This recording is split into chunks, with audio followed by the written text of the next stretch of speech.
Uh, okay, today we are going to be talking about how to turn your research ideas into a journal-ready study with AI assistance.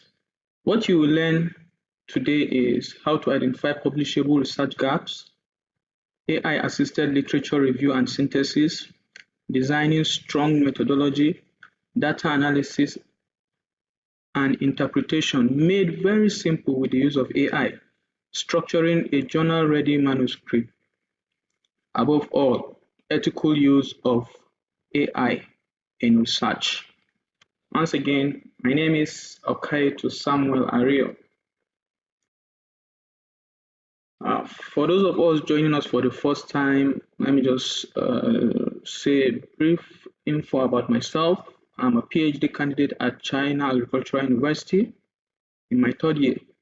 Within these 3 years of my study, I have been privileged to publish more than 38 high-level SCI papers with 300 plus citations and still counting, which is a very great achievement for me within a very short period of time that has been made possible with the help of my friend ChatGPT. All right. Identifying publishable research gap. First, what is a research gap? A research gap is an unanswered question, limitation, inconsistency, or unexplored area in existing literature. We have several types of research gaps, which include knowledge gap, when you discover a topic that is yet to be studied.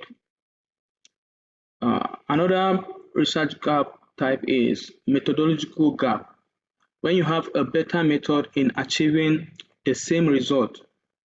When I mean by better method, like maybe when the efficiency of the method is more than the one that has been published, then that becomes a very good research gap. Another research gap is contextual gap, when you have same study, but you apply that same study to a different population or different location or different product.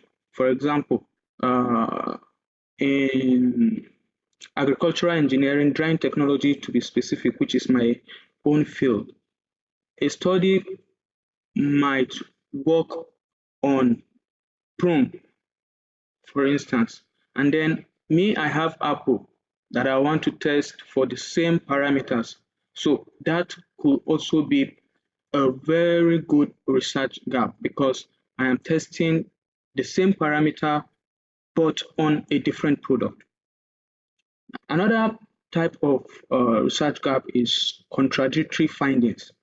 When you have conflicting results in published results, that means you can test those results to ascertain which of the conflicting result is valid. Then last but not the least, practical gap.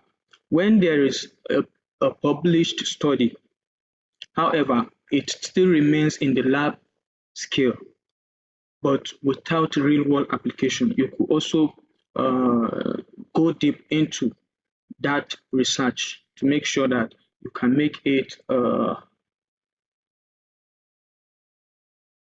available for use in the real world industry, not just to keep the research at the lab scale, but let it be upscalable to a real industry application. Let me say this. A research gap is not just something that is missing, but something important that is missing. If that particular thing is not important, then it's not a research gap. So you have to ensure that a research gap that you pick has to be something that is very, very important, either to your community or to the country or to the world at large. And then that becomes a publishable research gap. Now, how do we identify research gap? First, you have to read recent papers, especially within the last 5 years. And then, as another bonus, I will give you guys this privileged information. Dwell on review articles, especially for we that are in the sciences. I will tell you the reason why I said this in subsequent slide. And then once you read these articles, there is no limit. Maybe 10 articles, maybe 20 articles, maybe 50. Try to focus on the limitations and future research. Limitations and future research. Where a study is limited, you can continue from it. And then where a study recommends a future research direction, you can also venture into that research area.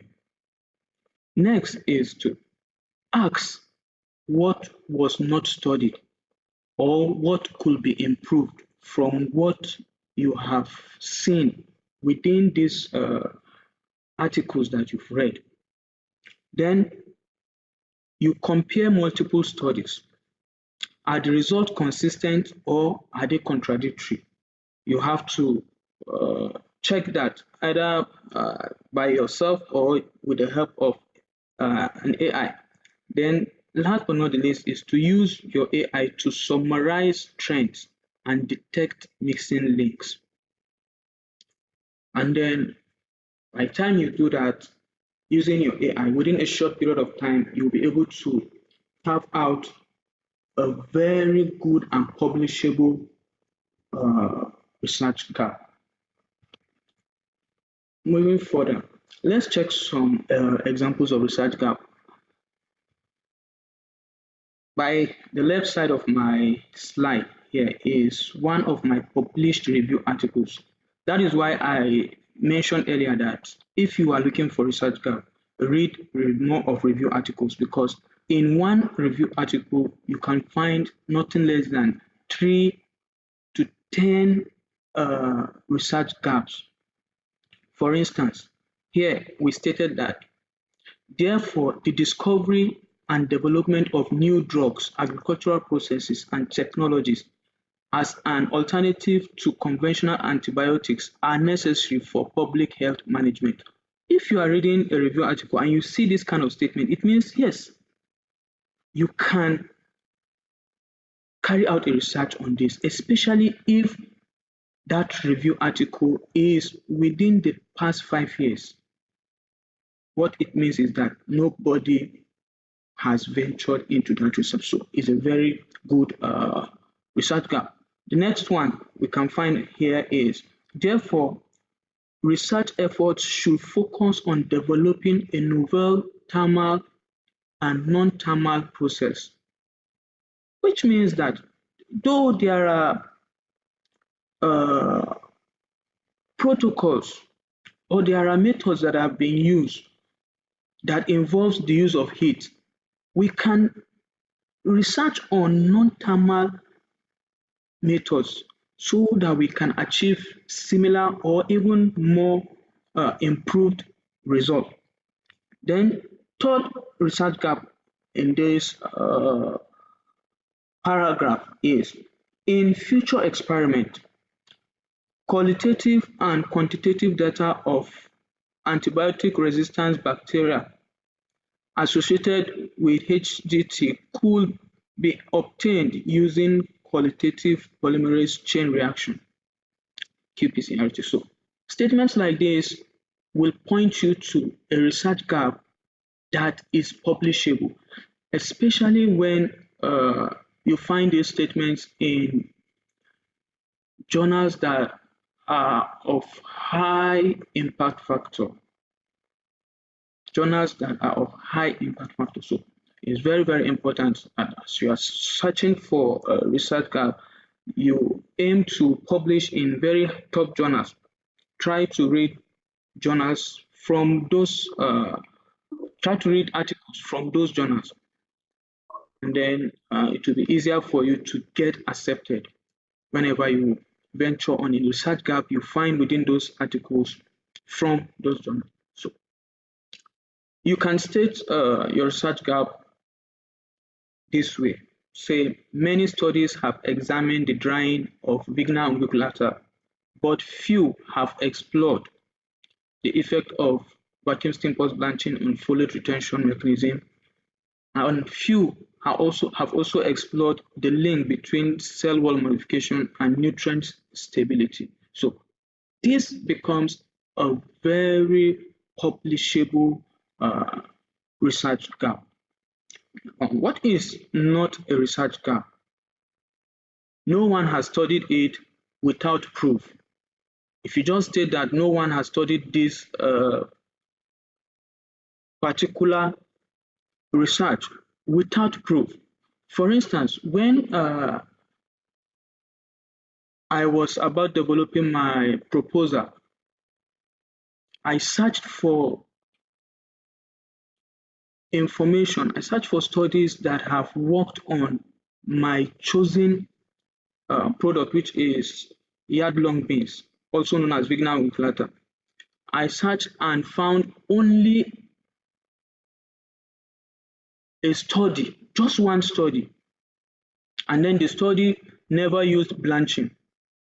So in my problem statement, I stated that though yard-long beans is very, very important, however, only few studies have worked on the drying of yard-long beans. Moreover, the only study I found that worked on hot air drying of yard-long beans did not employ the use of blanching technique. So that was how I stated it. A good research is not about doing something new.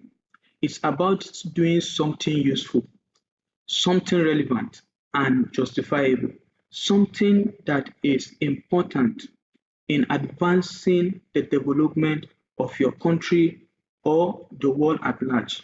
It becomes very, very easy to be accepted. Going to literature review and synthesis. What is a literature review? A literature review is a critical synthesis of existing studies that identifies strengths, highlight gaps, and build justification for your study. Take note of the highlighted text in red. A literature review must identify trends, it must highlight gaps, and then it must build justification. That is when your literature review can get accepted. How do you use AI in literature review? Or what are the roles of AI in literature review? First, fast paper summarization. We as human beings, it could take us maybe a month for us to summarize 50 articles. But do you know that within some minutes, a generative AI like ChatGPT can summarize those 50 articles just within a minute. So look at the time it has saved you. Look at the time it has saved you. If you decide to summarize those articles and then it takes you 1 month, how sure are you somebody will not have started working on that particular research before you finish summarizing? So it's important that we employ the use of AI. Another thing AI can do is it can extract things across various studies within a very short period of time, and then it can connect ideas from multiple sources. What we as human beings will not find it easy to accomplish within short period of time, AI can do it within a minute. Within a minute, if you give an AI 50 articles, it will connect ideas from those different articles and come up with a well-structured review section. So it's important that we use AI in this era of fast technological advancement. Step-by-step workflow of AI and human. Like I said in our first webinar, that the fact that we are using AI doesn't mean our own brain should go to sleep. We should work in sync with an AI. So first, search and collect papers from Google Scholars, Scopus, Web of Science, and the likes. And like I mentioned earlier, if, for example, you want to get published in Nature, which is about 45 impact factor, what you need to do is to read more of classical articles published by Nature.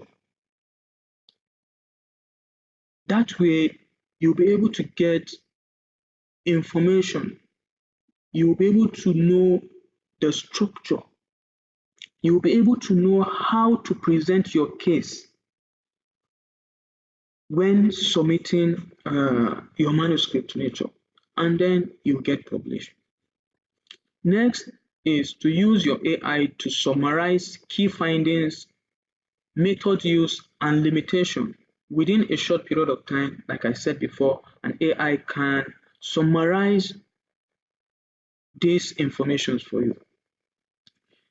Then you group into themes, e.g., methods, results, and application. These are different themes, so you can group the reviewed articles into this theme. Then next, you should synthesize, not summarize. This is where I see most students often fail, and then it leads to criticism from their supervisor and most times rejection. They summarize instead of synthesizing. What I mean by synthesizing is relating one study with another. Not just you summarizing one study by saying a study A found this, study B found this, without any form of linking between the two studies. So you synthesize, compare studies, identify patterns, and highlight contradictions. Then last but not the least, write in your own voice. Write in your own voice. Just like the way I explained in our first webinar. AI detection tools always looks at patterns. They always look at patterns. But when you write in your own voice, because you are a human being, your write-up will always have some variation in tones. So it's important we use AI, but let our final manuscript be in our own voice.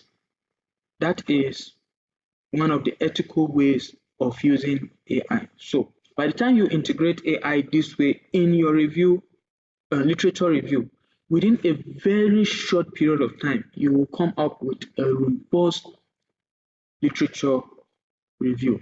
The common mistake I see in most students' write-up is copying AI-generated text directly without proofreading and editing. Next one is listing studies without connection. They just make mention of several studies. This person said this, that person said that, this person did this, that person did that, without connection, without connecting the information from those different studies. Then no critical analysis is another common mistake I see from some literature reviews. So we should analyze the information from those studies critically with the use of AI. I didn't say you should analyze it with your head alone. No, AI can also help you in this critical analysis. Then, last but not least is over-reliance on AI. I still see most people relying fully on AI. Advice, you learn how to use Microsoft equation editor. Even though an AI generates formulas for you, try to write those formulas yourself. Those are the little ways we can use to humanize our text. Let's not just depend fully on AI to do everything for us. That is not an ethical way of using AI. Please let us take note. Examples. Study A found this, study B found that without connection, like I said before. And then a strong literature review will say, while study A and B both reported improved drying efficiency, only study A considered nutrient retention, leaving a gap in understanding the relationship between processing and nutritional quality.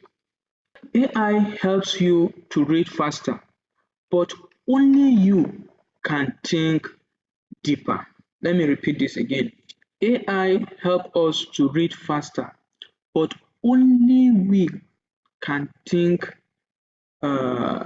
deeper. A literature review is not a summary of papers. It is a conversation between studies.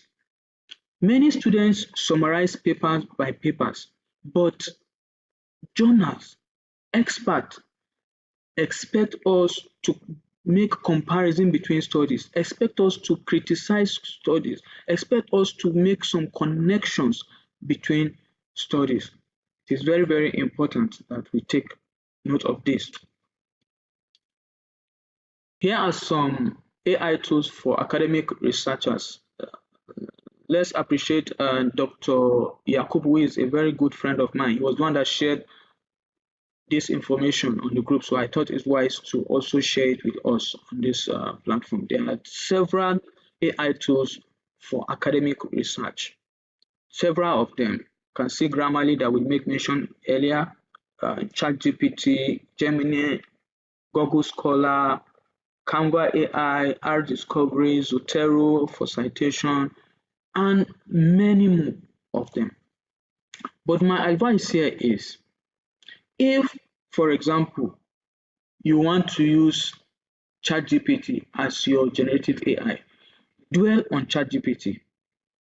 Dwell on ChatGPT. By so doing, you are training your own ChatGPT. You get used to it. It also gets used to you. You get used to its pattern. It gets used to your own style of prompting. And then by so, at the long run, your efficiency will keep increasing.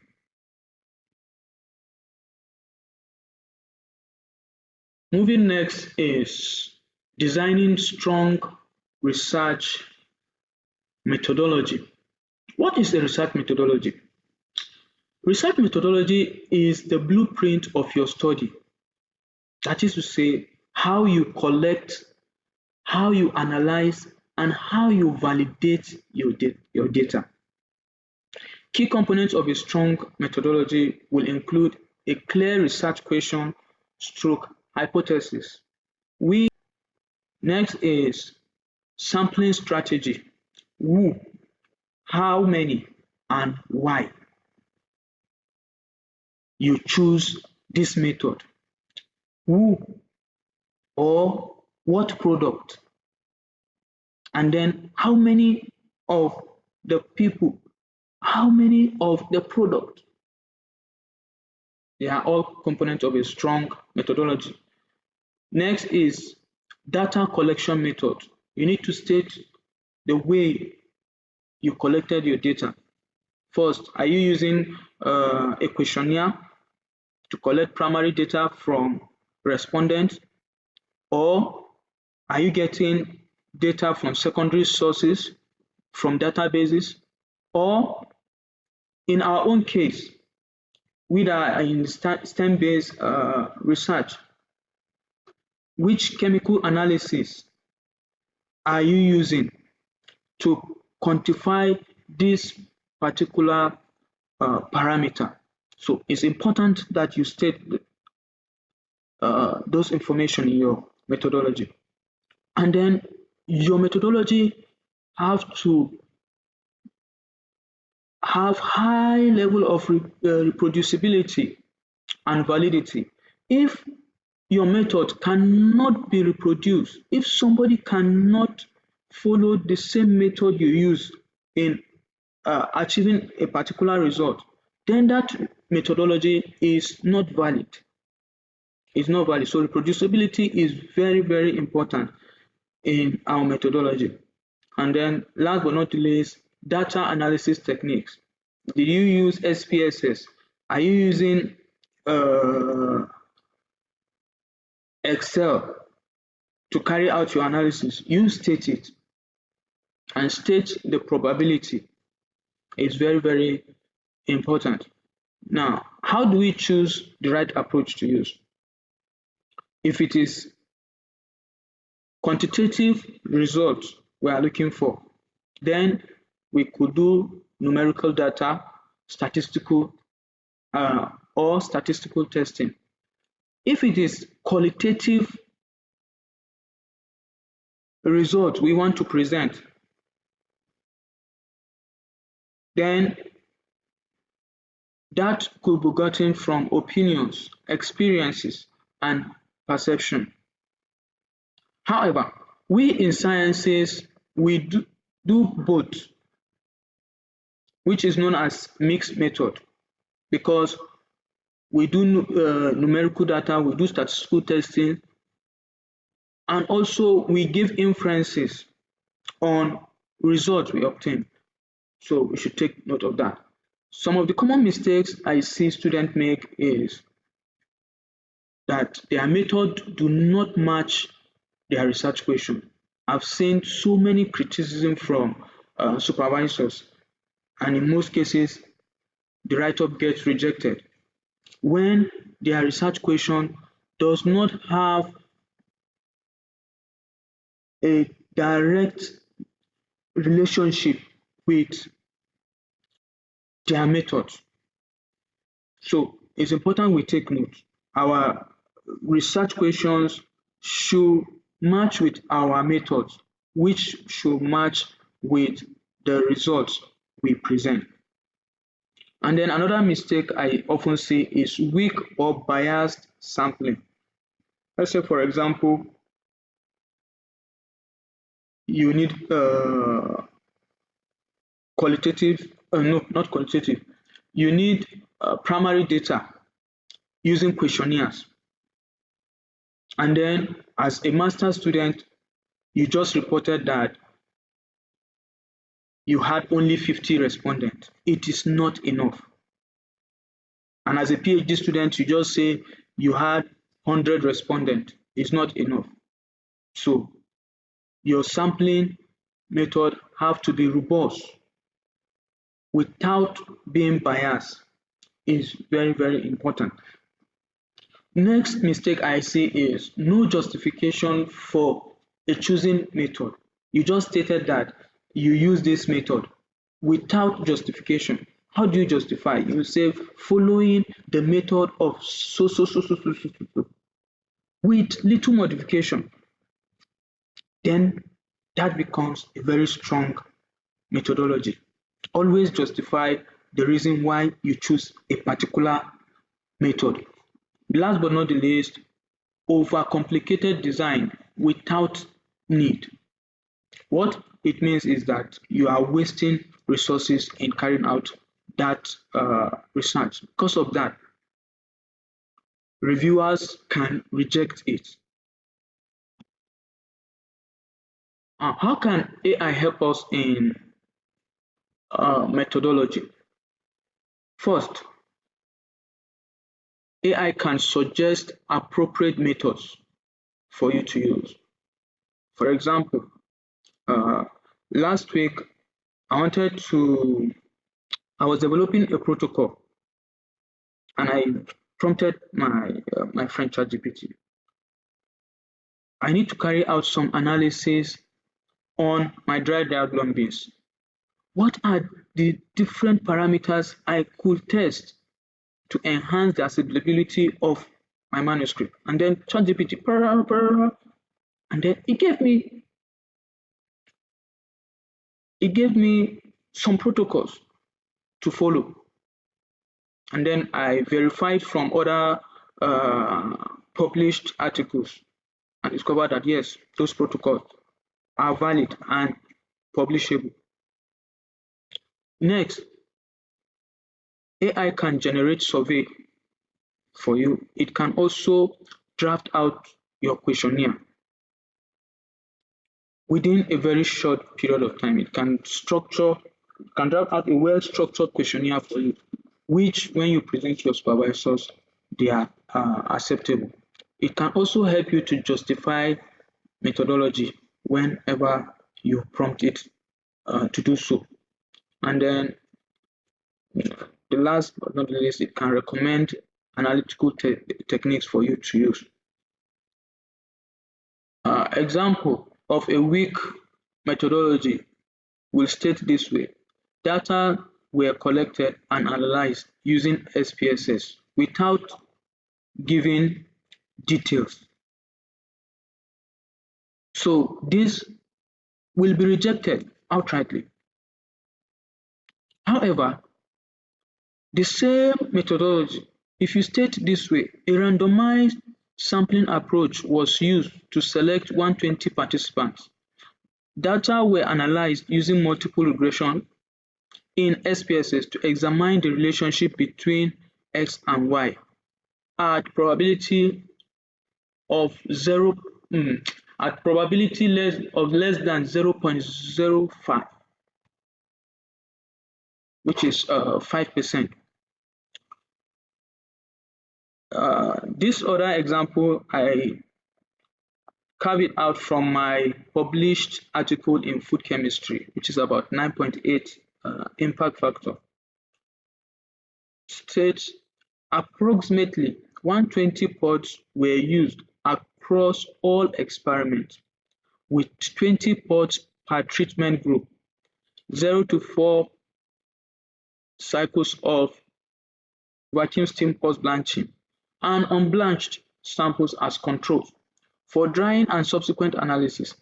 Each analysis, e.g. texture, nutrient content, used 5 to 10 pods per treatment, with measurement performed in triplicate to ensure statistical reliability.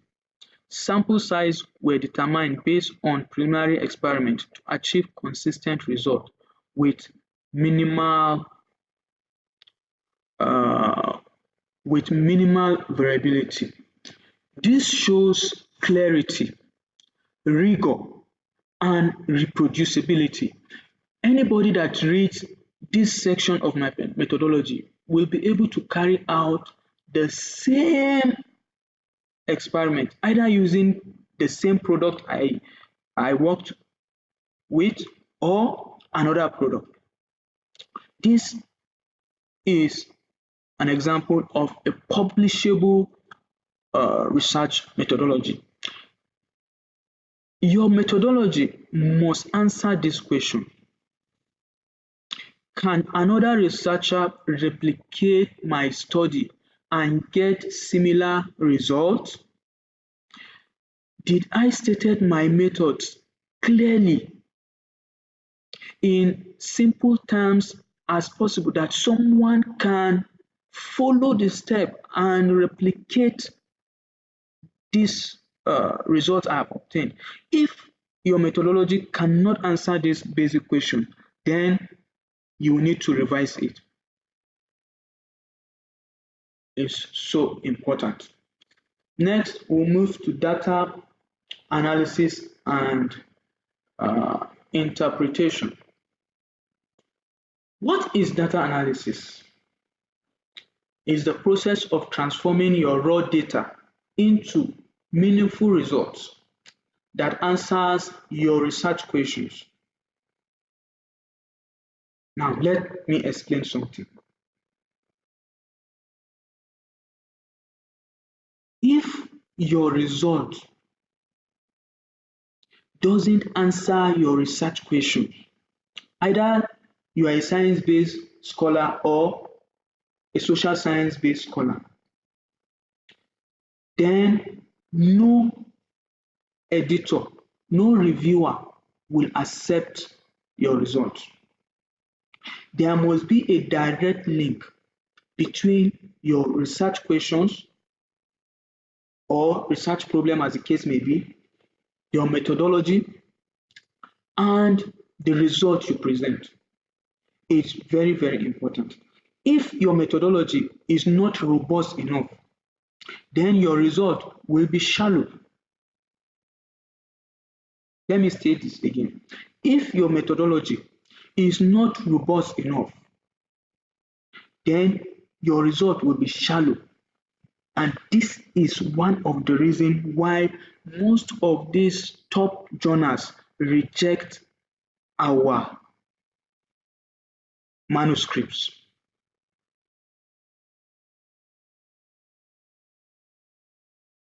Later, if we have time, I will show you guys the full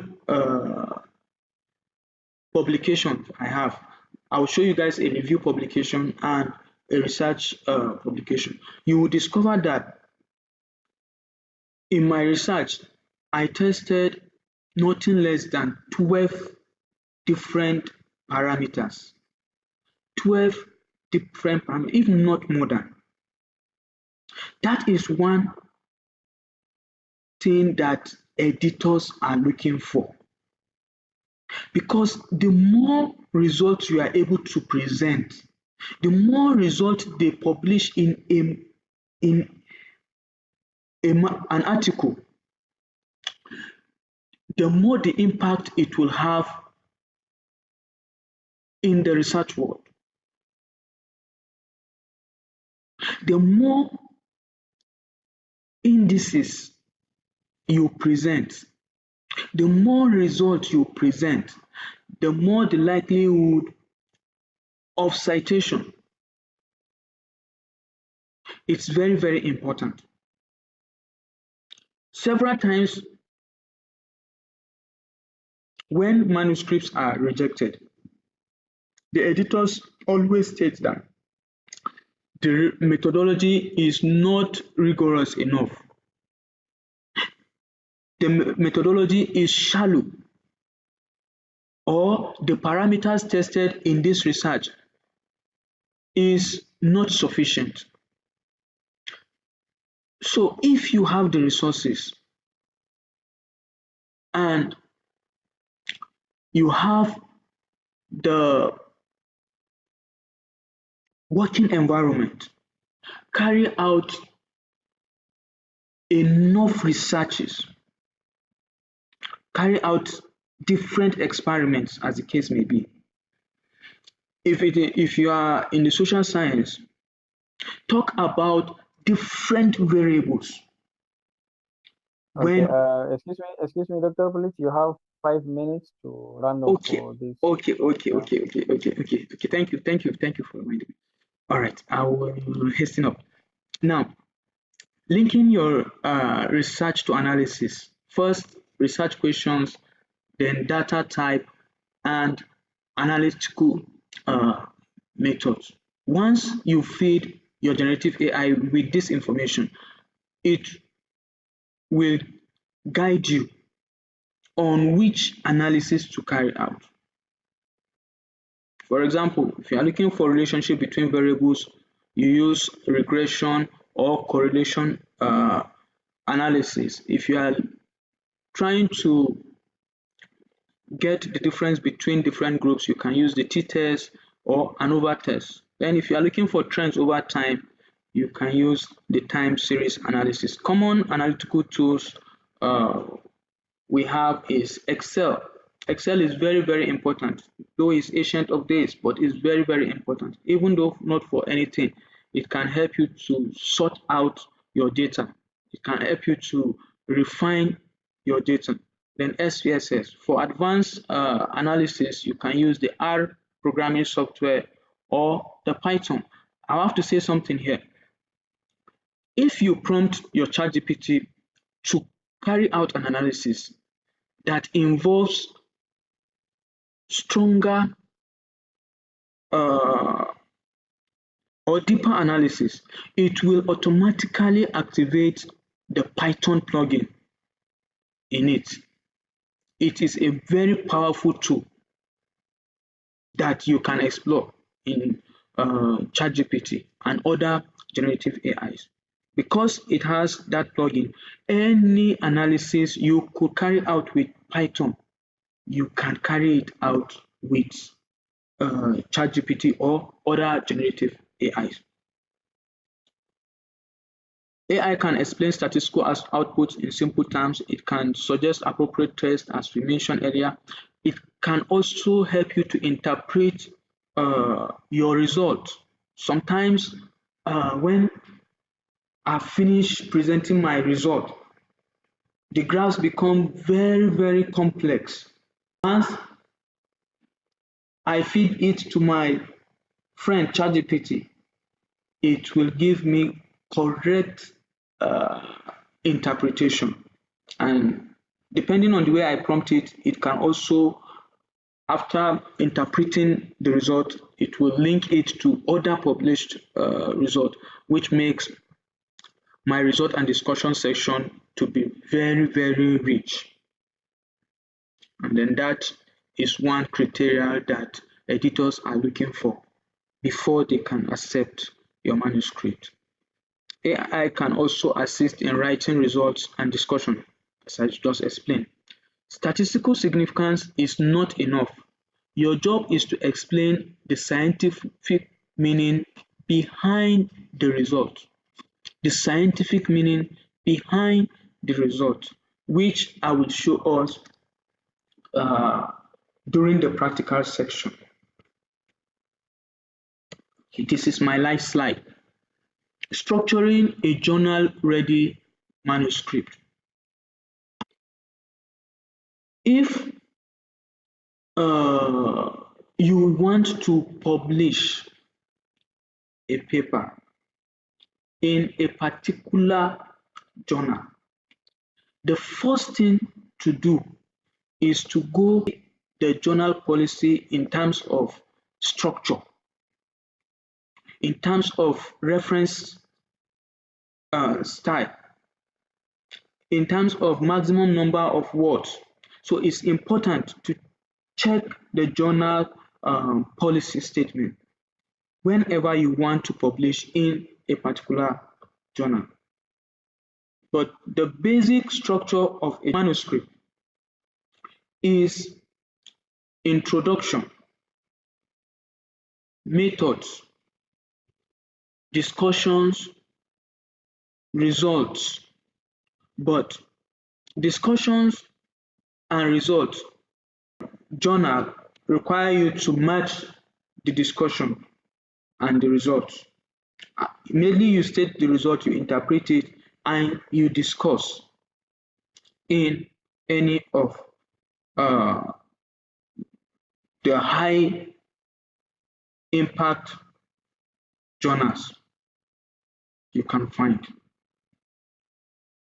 A good paper tells a story. It gives the problem, it gives the method used in solving the problem, provide evidence of the method used, and then provide the solution. By the time your manuscript fulfills this requirement, then you are on your way to getting published. Thank you all for listening to me this evening.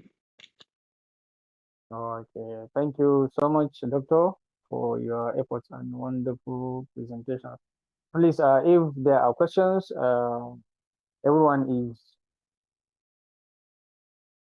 yeah, everyone is welcome to please send your questions in the group or the chat or the yeah anywhere. I will compile them. We will be going for well, doctor has top 2 minutes of our time, so we are going for a break for 8 minutes break, and we will start the next session by 8 dot. Okay.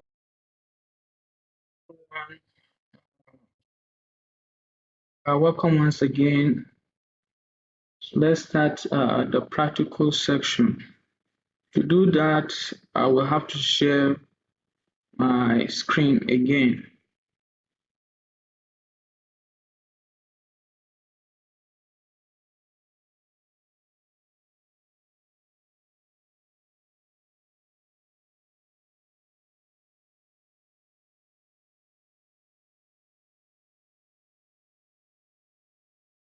Right. Here I will be teaching us in this practical section some prompts to use whenever we want to develop our manuscript for publication.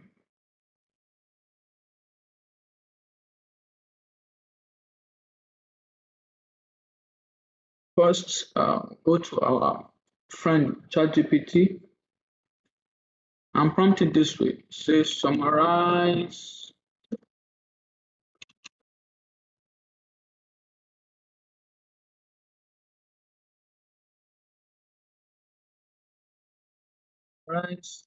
key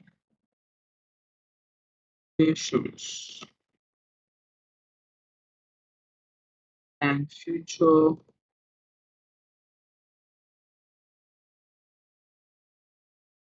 search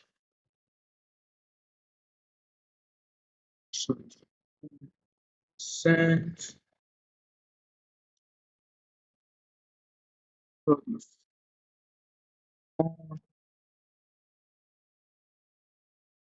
every place a topic, maybe phrase drying of apple,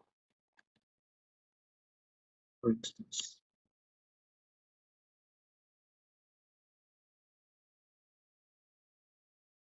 Then we can go further and tell it to ensure that all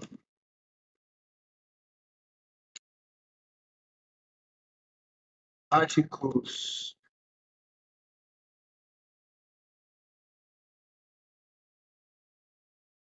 ensure that all articles are within are valid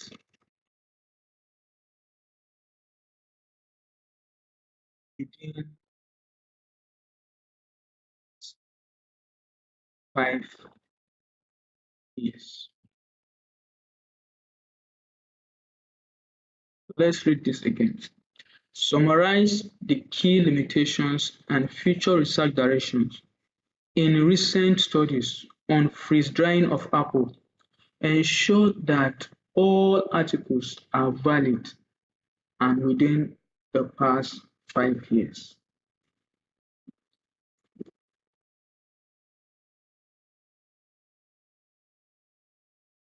This is an important feature I will need to explain. Sometimes if you prompt ChatGPT, it gives you an option to click for it to answer now. My advice is not to click, because the longer time you give this generative AI to process your prompt, the more valid the output will be. If you tell it to answer now, it will just give you an answer. But in most cases, you will discover that there are so many errors in those answers. So you allow it, even if it takes 10 minutes for it to come up with the information. Allow it to take those time.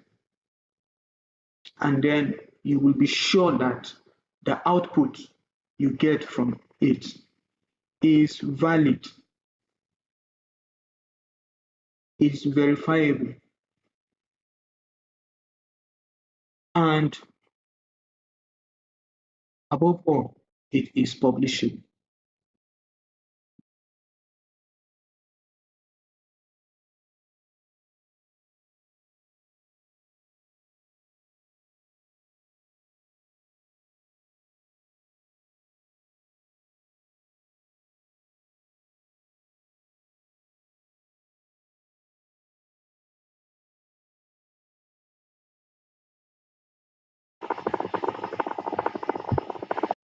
So check the sources.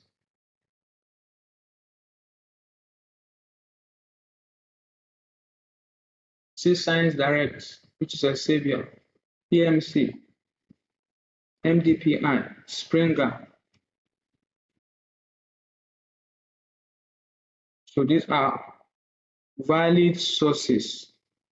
These are valid sources, and you could see some of them even have 31 citations, 4 citations just within the past 5 years. Some even in 2026, published in 2026. So any information you get there, any research gap you get there is publishable.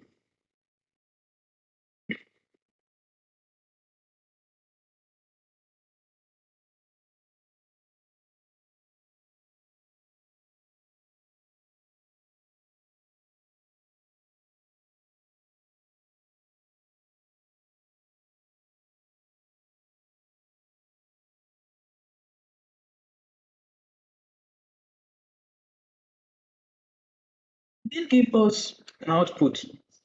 I will tell it to give me an output in DOCX format.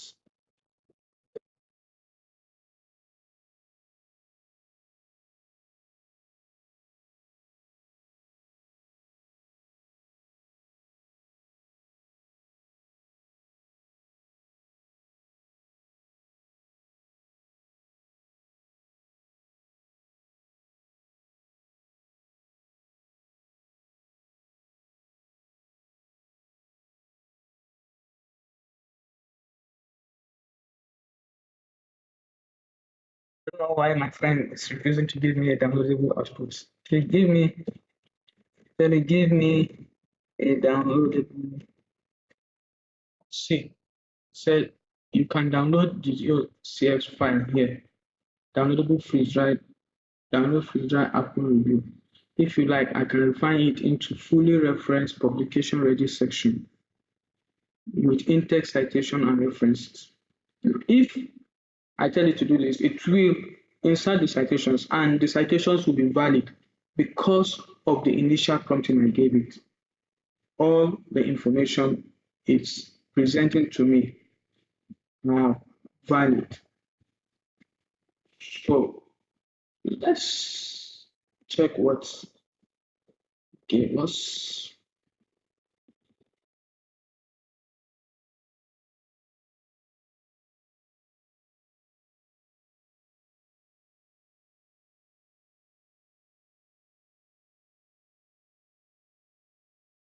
So you can see within a short period of time, probably let's say maximum of 5 minutes,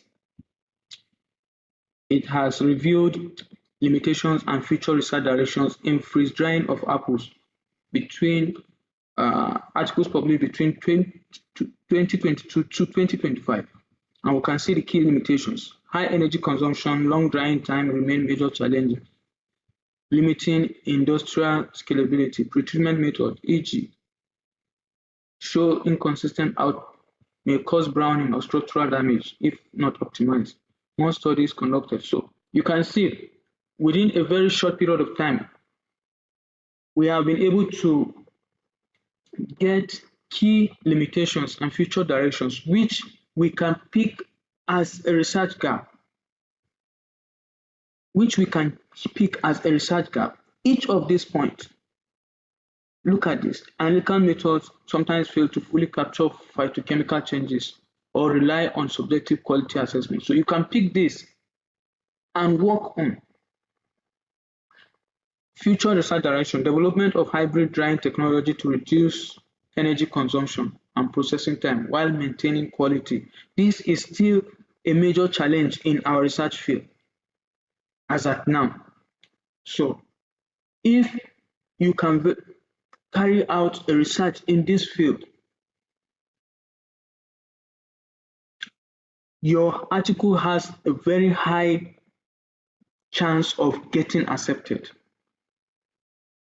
Because one, the reviewed articles are very, very recent.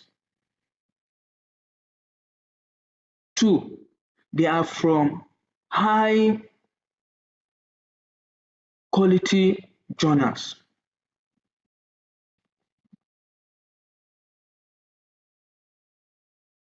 Three, they are all verifiable.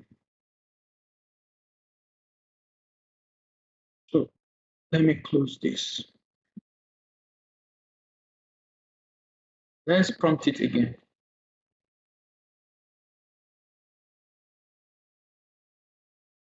Let's give it another prompt.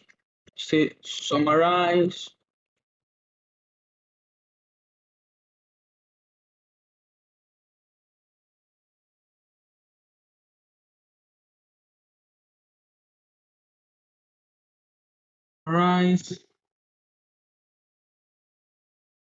the key findings and limitation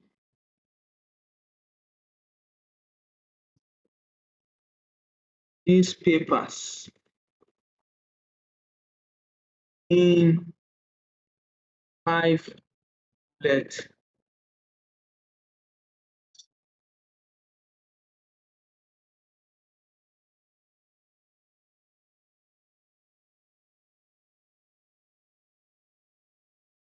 You can see in a short period of time it has summarized the key findings and limitations from those studies. Conventionally, when you want to start a research or when you just come in to a new field, especially, or let me say, that is what most of us that came to China faced. You come into a new research field, you have to read, read, read, read, read and read and read before you be able to come up with this research gap, which could take lots of your time. While while your Chinese colleagues are already publishing, you wonder how you guys started this PhD at the same time, but within 1 month, 2 months, you see these guys have published. You don't know how they did it. Meanwhile, these people don't have more better brain than us. No, but they have access to these tools. They have access to these tools down to their MS Word. It has AI incorporated to it, which they use to get things done easily. So let's see these 5 summary points ChatGPT gave us. Said high quality retention versus process inefficiency. Freeze drying consistently preserve color, structure, flavor, and bioactive compounds like vitamin C, phenolics, better than most drying methods. However, it remains energy intensive and time consuming, limiting industrial scalability. So if a student can venture into this research direction and is able to reduce, even if it is 1% of the energy consumption in freeze drying, your article has a high chance of getting published. Next point is pretreatment improve drying but introduce trade-offs. Techniques such as pulse electric field, osmotic treatment, and controlled freezing can enhance drying kinetics and rehydration, yet may also cause cell damage, browning, and structural collapse if not carefully optimized. So we can see this point. There are valid research gaps which we're able to get using a generative AI within a very short period of time. Within a very short period of time. That is the power of using AI. Use your own brain together with AI, your efficiency will skyrocket. But depending on AI alone will undermine your credibility. So let's employ the use of generative AIs to enhance our efficiency. It will help us a great deal.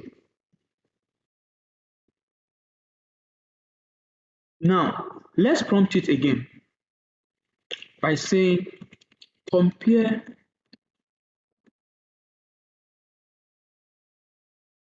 these 5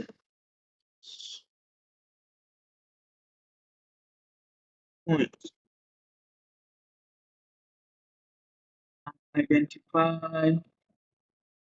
These can be points, or maybe you've gotten some articles you've uploaded to the ChatGPT. You can say compare these 5 articles. You can say compare these 10 articles, and then it will carry out the same analysis and give you this same output as we've obtained earlier. So let's continue. Identify common themes.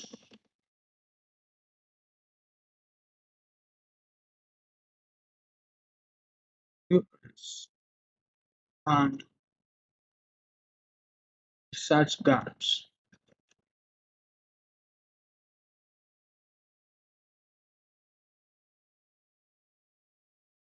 Let's take note of how I am prompting my friend. For those of you that are using free version, you might not have the leverage of prompting it on the same chat. You might not have that leverage of giving it multiple prompts on the same chat.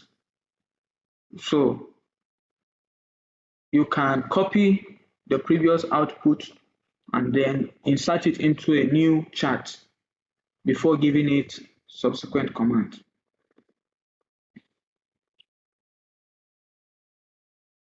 So let's see what it gives us. A closer comparison of 5 synthesized points reveals clear converging themes, a few important contrasts, and several critical research gaps that can strengthen a review or a discussion section. So here, common themes across points. Quality efficiency trade-off dominates the field. Structure-function relationship is central. Optimization is still empirical rather than mechanistic. Methodological limitation, constraint interpretation. So we can see all this information. Once we pick one of these points, you can use it as your research gap. So same applies to those of us that are under social sciences and humanities. You can apply the same principle instead of, let me not say wasting much time, but instead of taking your time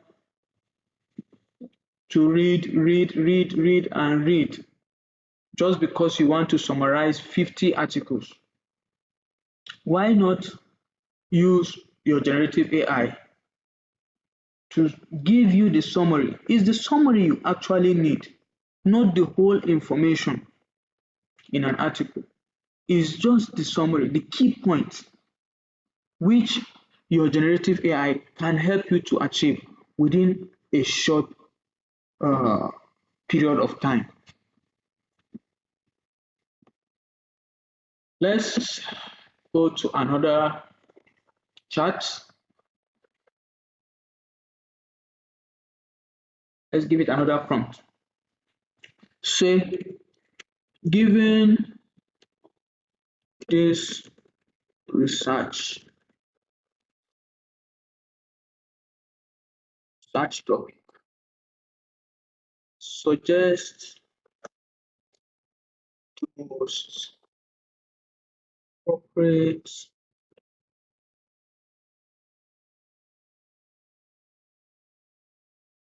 research design.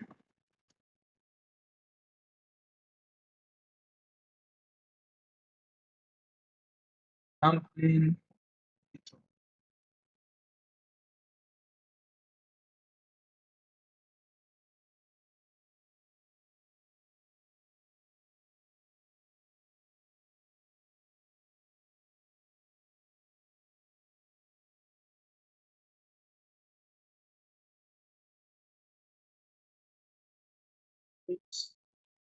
justification. Let's take a look at this closely. given this given this research topic, let's give it a topic.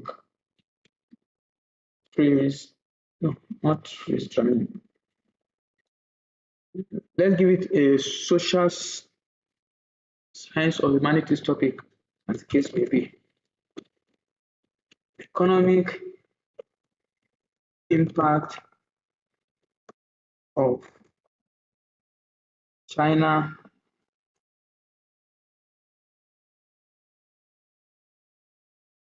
intervention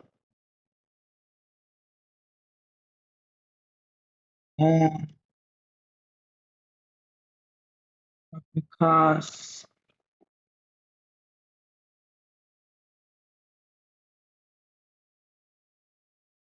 or on Africa. Let me just put it on Africa.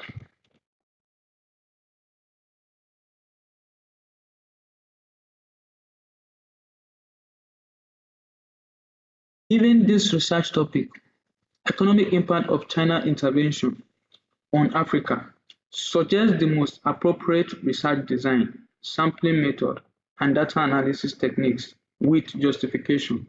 So this is a very good prompt.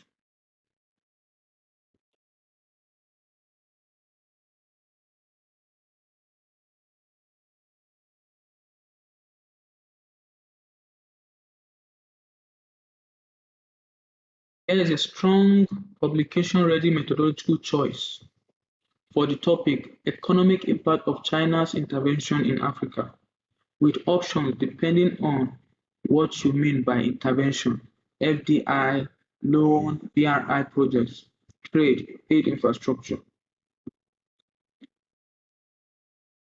So let's see what it recommends. It says mixed mode, explanatory sequential design. Phase 1, quantitative. Estimate the causal associational impact of China-related flows, loans, FDI, trade, infrastructure projects on economic outcomes across African countries over time. Phase 2, qualitative. Use targeted case studies and allied interviews to explain why effects differ across countries and sectors. Implementation quality, debt terms, government, local content, etc. What is the justification? The question is broad and multi-channel: trade, finance, infrastructure, FDI. A single method often misses key mechanisms. Quantitative panel analysis gives generalizable estimates. Qualitative work explains heterogeneity and policy-relevant mechanisms, contrasting local spillovers, displacement effects, corruption risks, absorptive capacity. Some of these terms are very strong for me because this is not my research field. So let's continue. It says, if your thesis must be purely quantitative, use a comparative longitudinal panel, quasi-experimental design. So you can see ChatGPT is giving you both a valid analytical method to follow and also giving you the justification. Once you are able to follow this recommendation and you state this justification in your methods, you also structure the manuscript according to any journal of choice, then you'll be sure that your manuscript will pass the review and ultimately get accepted. So let's still continue. Set sampling method, best practice. Because the unit of analysis could be countries, projects, firms, or household, the most defensible approach is multi-level sampling. So we can see how ChatGPT is giving us correct methodological approach to follow, of which once you follow this and state these steps in your methodology, then be sure of getting accepted. Justification. China's engagement is not uniform. Stratification ensures you don't oversample only the usual suspects, Angola, Ethiopia, or Kenya. Makes your comparison credible and reduces selection bias. P says qualitative phase, case study interview sampling method, maximum variation purposive sampling, key informant sampling, and snowballing. And for those of you that are in the social science and humanities, you understand this terminology is better. What is the justification? Says you are testing mechanism and context, not representativeness. Snowballing samples is realistic for elite respondents, ministries, debt management office, constructors. If you are collecting primary survey, sampling method, multi-stage cluster sampling, select regions, districts with Chinese funded projects, select comparable regions without projects, and so on and so forth. Then data analysis techniques with justification, core quantitative techniques, country level panel regression, fixed effects, like, and so on and so on. Measuring China intervention properly. Create exposure variables such as this. So you can see within a short period of time, ChatGPT has been able to give us a well-structured and justifiable methodological approach to use, of which if you religiously follow this recommendation, you follow these steps, then I assure you, you will come up with a high quality manuscript. You will come up with a highly impactful manuscript, which when published, you will be sure of multiple citations. Let me teach us another prompt. which might be the last prompt we're going to be talking about today. Let's say, for example, you've gotten your raw data. You've inserted it to your Excel and used Excel to refine. You exported it to XPSS and got some output. You could prompt ChatGPT after uploading that output. You can prompt it this way. Say, interpret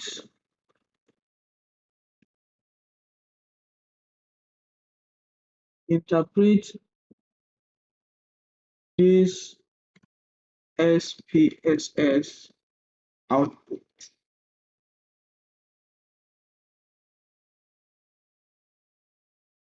in simple terms.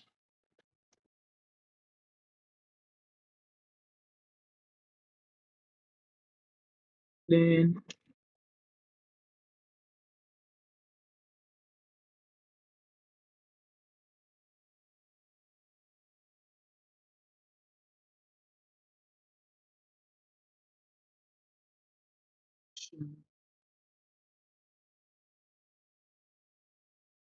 to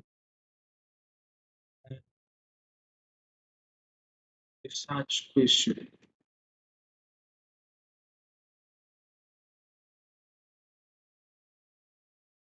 Then you could add in from PhD level vocabulary.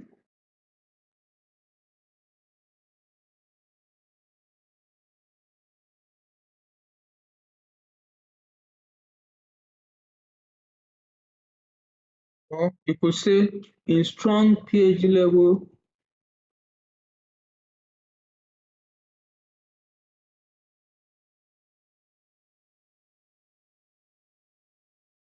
economy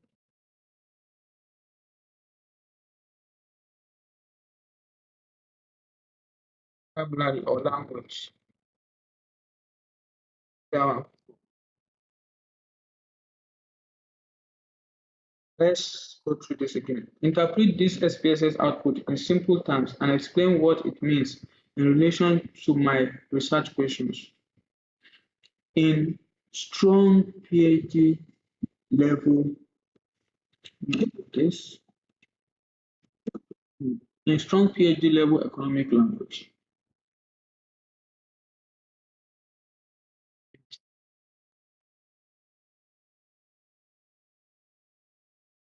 See, I've not uploaded any XPSS output, right?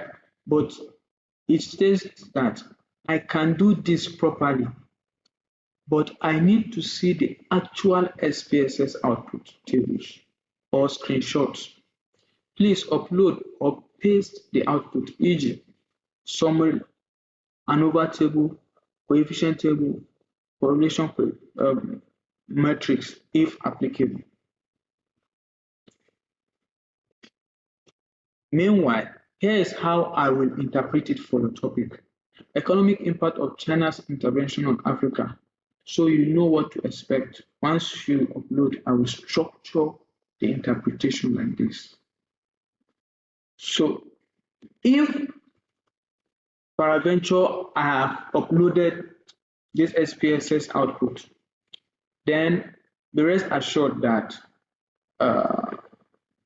my friend ChatGPT will be able to analyze any of the results as presented. Any of the output result as presented. Okay, having said this, let me show you guys how I interpret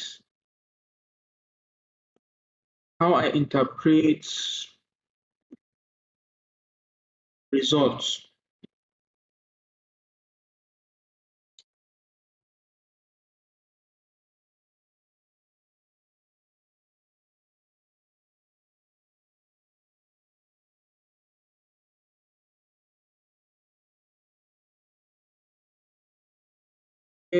let's say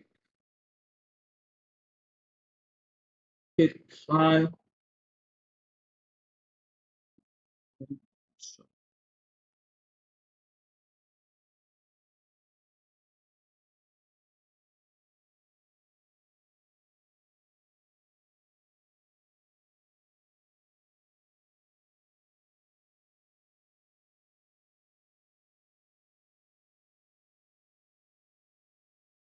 It's already published.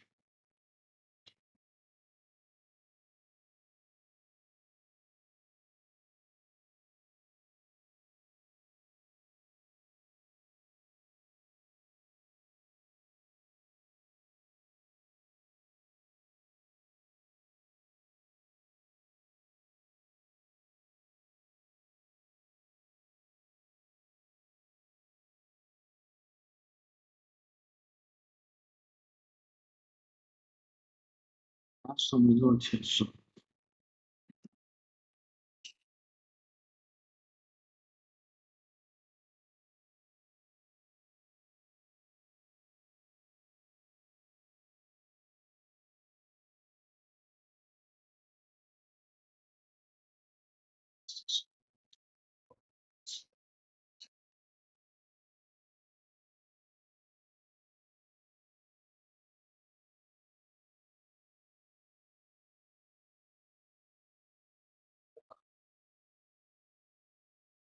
I have to upload and upload several times before it gets uploaded.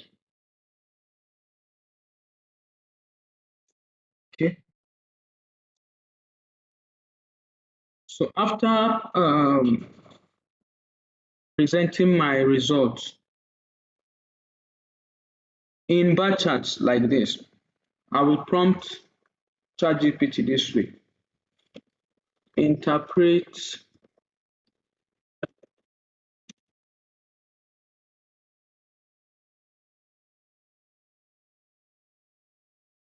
or say this is the result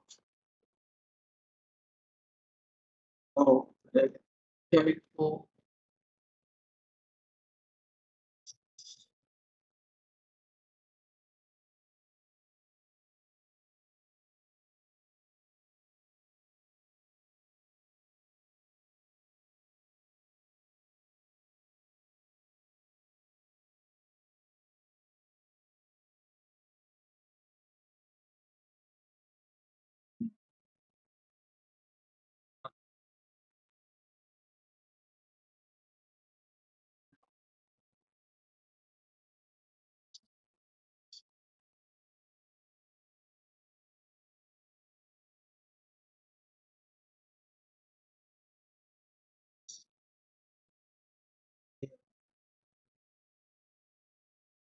yeah, I'm giving it enough information and then giving it some constraint also and hot air drying. So interpret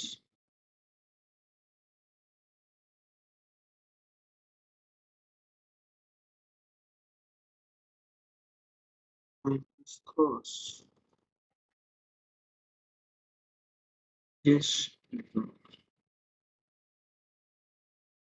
critically.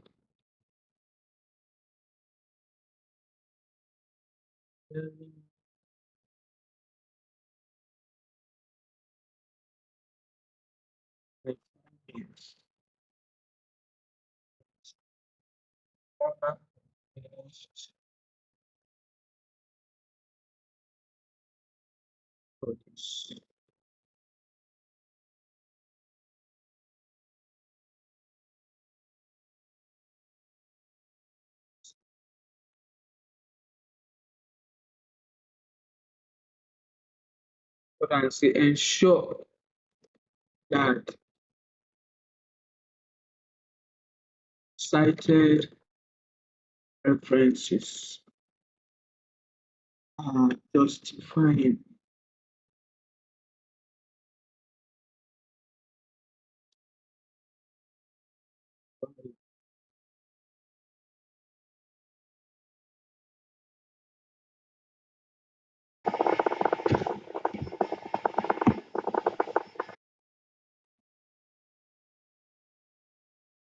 you can see if I'm prompting ChatGPT to analyze my results, I give it a long prompt.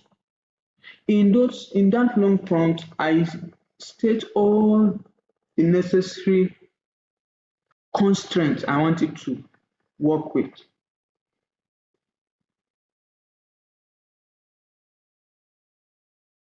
And I also give it clear direction to follow.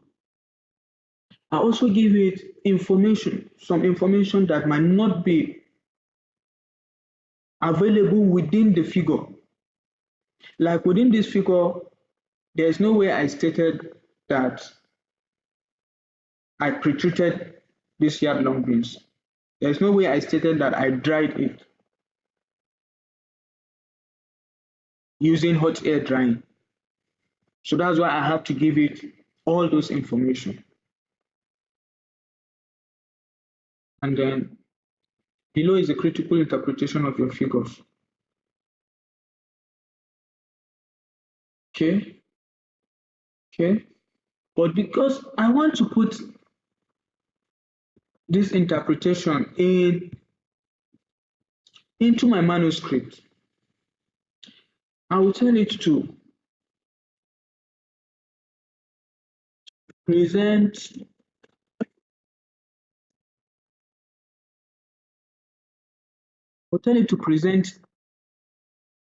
this discussion in 2 paragraphs.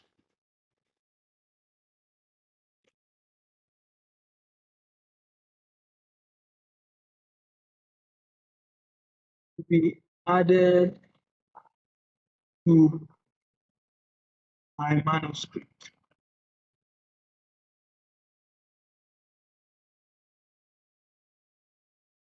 It's still interpreting. Let me allow it to finish.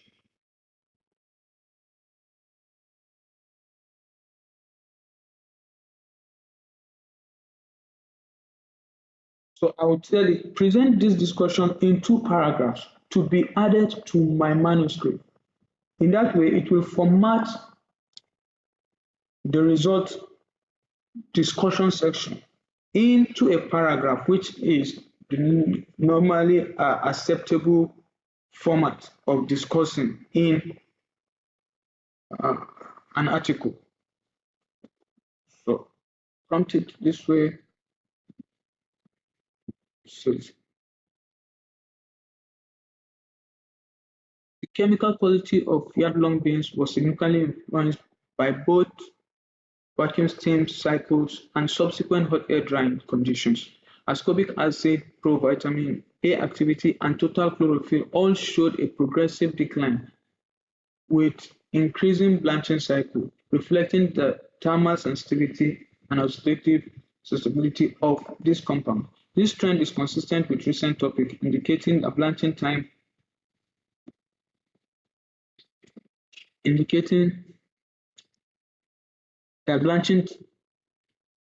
treatment can induce initial loss of heat-labile nutrients and pigments in green vegetables due to oxidation and structural disruption. However, a contrasting and more critical observation in this study is that blanched dried samples consistently retain higher levels of these quality attributes than unblanched dried samples counterpart across all drying temperatures. This suggests that PSP effectively inactivate oxidative enzymes such as peroxidase and ascorbate oxidase prior to drying, thereby limiting degradation during prolonged heat exposure. In agreement with recent studies, 2023, increasing drying, but we could see that it didn't add the citations required. This 2023 to 2024 is supposed to cite,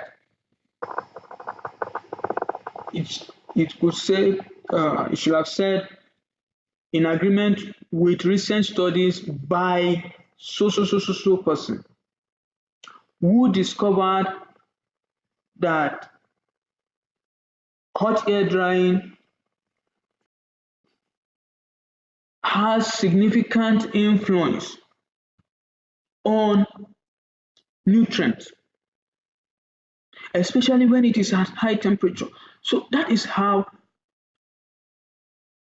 on a normal note, you should present your result, which is why I'll also state here, while generative AI can help us to interpret, sometimes it doesn't go deeper into analysis, which is another major reason why our manuscript gets rejected. So what do you do? That is where our own input comes into play. As it has stated 2023 to 2024, I will tell it to give me 3 articles, verifiable articles that stated that reported this. And then once it gives me,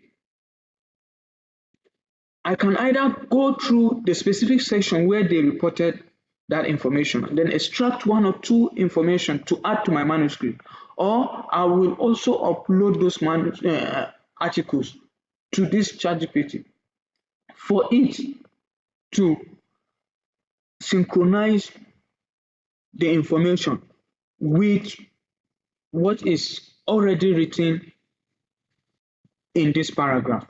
And by doing that, you discover that your discussion section will be robust. You'll be able to add those references that you've gotten directly into the manuscript, and then you ultimately get accepted. I'll also state something here. One of the difference between articles published in top journals and those published in Q4 journals and those journals that don't even have impact factors is that for articles to be accepted in very high journals, your discussion section has to be deep. It has to be deep. Don't just state that vacuum steam pulse blanching, for example, led to the degradation of lectins, as the case may be, and don't just stop there. No. Go further by giving the mechanism behind the observed result. It is very, very critical.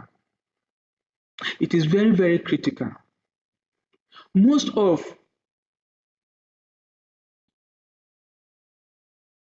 the not or most of those Indian journals that are not recognized, right? If you read their articles, you discover that there is no in-depth discussion in their presentation. But if you don't have in-depth discussion, your article will not be accepted in high impact factor journal. It will not be accepted. Take this as a bonus for me. 1, ensure that you test several variables or several indices, as the case may be. And in each indices, ensure that you go deeper in the explanation. If you have to go to explanation that has to go down to cellular level, then go deeper. Once an editor sees that you have gone deeper into your discussion. In their view, you have done justice to the research, and then it will encourage wider readership. That is one secret about publishing in very high impact factor journals. Let your discussion section be deep. Don't just tell us that you observe this. Give us the mechanism. That is when we will ascertain that you carried out this experiment and you know what you are doing. It's so important. Having said this, permit me to show you one of my published articles, which is my first research paper as a PhD student at China Agricultural University.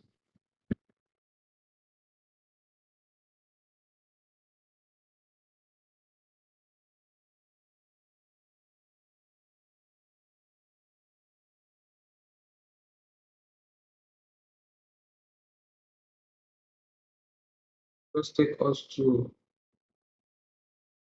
the results section so that we'll count how many parameters were tested.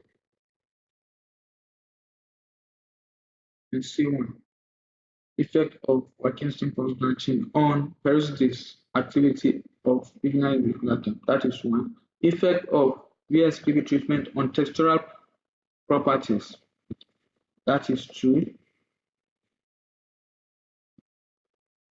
This is drying kinetics. On drying kinetics, mathematical modeling, color, ultrastructure, microstructure,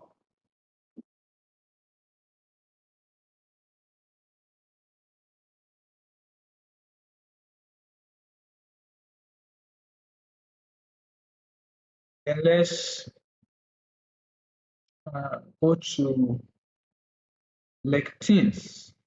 Then different chemical analysis. You could see there are several chemical parameters I tested. Vitamin C, vitamin A, chlorophyll, and then lectins, hemagglutination activity. This is the core of my research. I want to just show us the discussion section so you will see how deep we go when we are discussing a result. Here, so for example, results from the hemagglutination assay indicates a significant reduction in lectin activity following blanching and drying.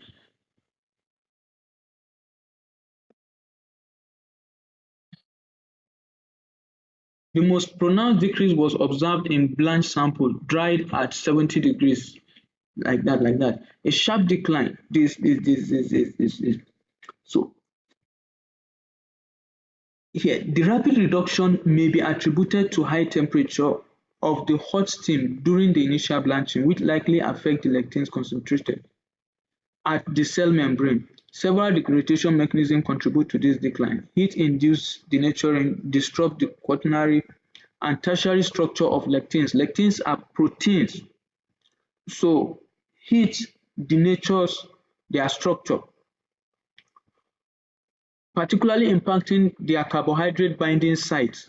You could see the details and the depth we are going, rendering them inactive. Furthermore, the hydrolysis of peptide bonds can further compromise their functional integrity. Interestingly, lectin activity remains stable after second branching cycle, potentially because the cell membrane remains intact, thus protecting the lectins located within the cytoplasm. Now we have gone down to cellular level and nuclear of the plant. However, after the third branching cycle, there was another significant decrease in activity to mark approximately 17.60 hemagglutination unit per milligram, which stabilized even after fourth branching cycle. So you guys could see how in depth we go. We didn't just stay at the surface by just stating that VSPB led to reduction of hemagglutination unit and then stop there. No, we gave the possible justifiable mechanism behind what was observed. And once an editor sees you go deep like this, then they get interested in your work, which will ultimately lead to acceptance and possible publication.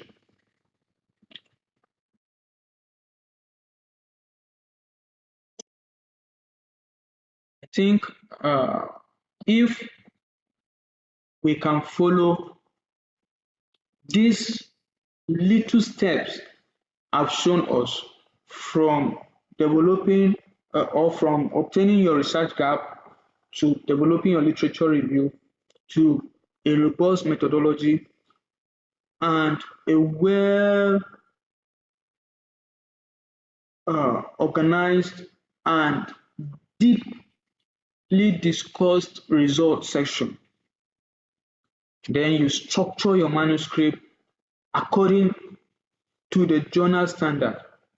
Then I assure you, your manuscript will get accepted. It will get accepted. Editors are not looking for anything more. As long as the scope of your research is in line with the scope, as long as your research is in line with the scope of the journal policy, then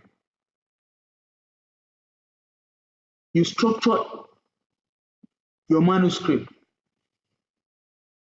in the standard way accepted by that journal, then I assure you, you will easily get accepted.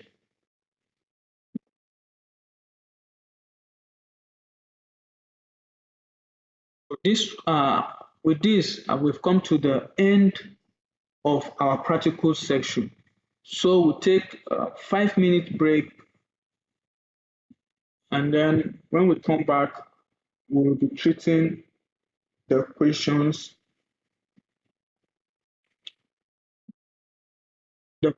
one after the other. Thank you, Doctor. I'm back. Okay, you're welcome back. Hope you prayed for us. Hope you prayed for us. Yes, I prayed. Yeah, didn't you feel it? You felt it when I was praying for you during the presentation. Okay, thank you. I'm grateful. Yeah, The prayer really worked and it helped us in achieving success today. yeah. Okay, we will be going for 5 minutes. Oh Yes. yeah, 5 minutes break. Then we will start. I didn't see questions from the chat from the group, but I will try to capture the questions from the chat as well. And after we answer the written questions, we will go ahead to respond to maybe I know people might want to ask directly, so we'll then be selecting and they will unmute themselves and ask their question. Okay. So we'll go for 5 minutes break. All right. Thank you, Doctor. You're welcome. Okay, welcome back, everyone. It's been 5 minutes. We are going to start with the questions we saw in the chats. And then after that, we will then open the floor for people that want to ask questions directly. Okay, Doctor, here's the first question. There are some questions I saw that they are intertwined. The one asked by Albert, He said question about 5 Ws to build a good methodology. And then he said, I catch about why, how, and when, but some researcher to focus on 5 what, why, when, where, who, and who. Just 5.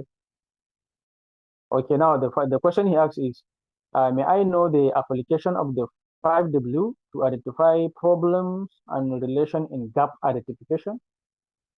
That is the question. If 5W, you are talking about why, how, when, what, and who. If I got this question right, depending on your field, right? In engineering, for instance, if someone has studied on the blanching of potato, another student can also decide to study on this using the same blanching method, but in this time on yam or on goji berry, as the case may be. So what, why, who, when is relative, and then depending on your field. But like we stated earlier, to get your research gap, you must be contributing something. Don't just say something is missing, but that thing that is missing that you are trying to solve must be something that is important. And then so either you are applying it to who, where, what, when, you will get accepted at the long run.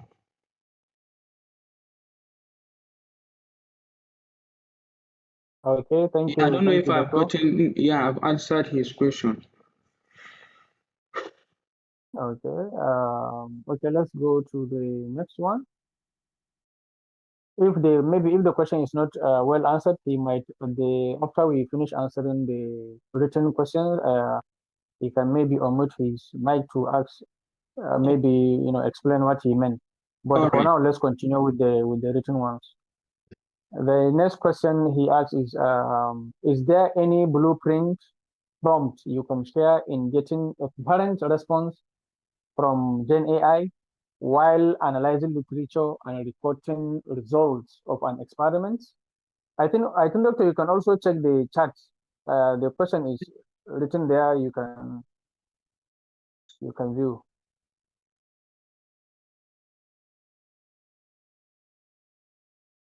Have you seen it?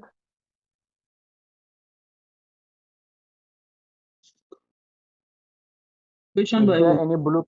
Is there? It's well, he wrote his name in Chinese. That guy looking handsome.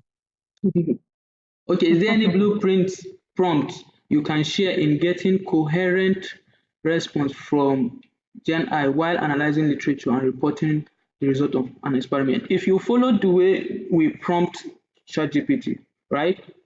The same way, this question that you just asked, you can also ask it to your generative AI, and then it will give you a structured prompt that you can use.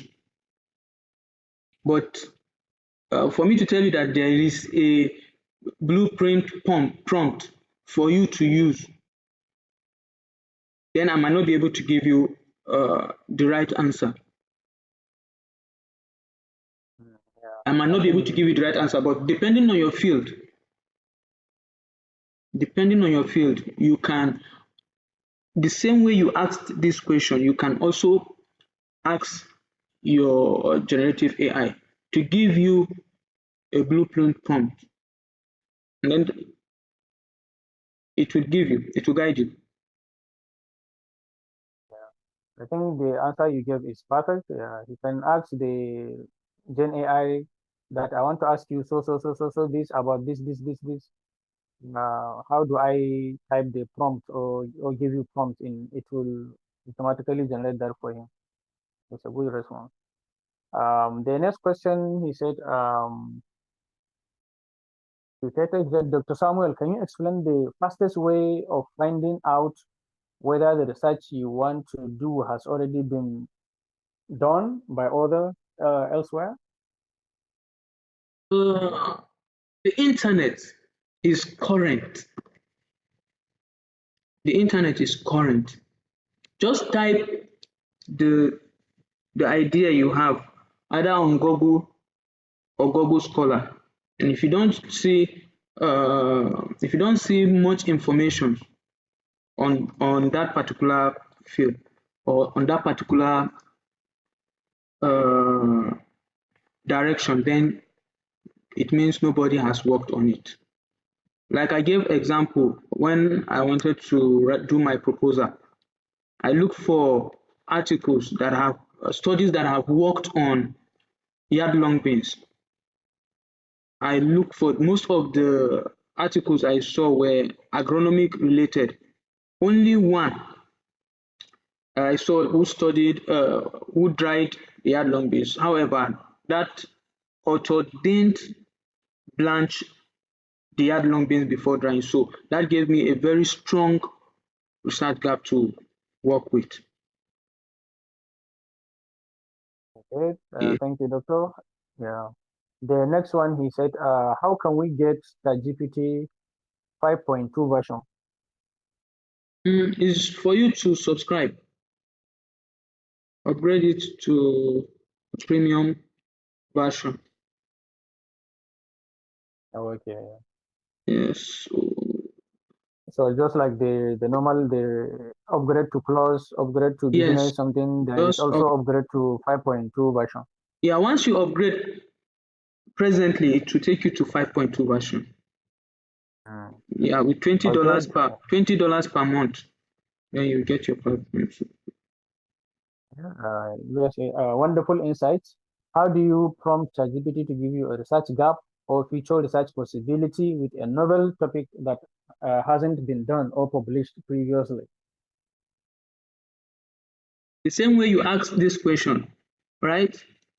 Mhm. Type it in your ChatGPT. You saw the way we prompted the ChatGPT and it gave us the summary of studies that were carried out between 2022 to 2025.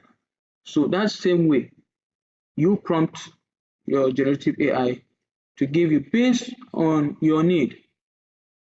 Generative AIs are designed to tailor their output based on the prompt you give them. So give it the right prompt, tell it what you want it to do for you. The same way you stated novel, state it in the prompt, and then your AI will generate the required information for you.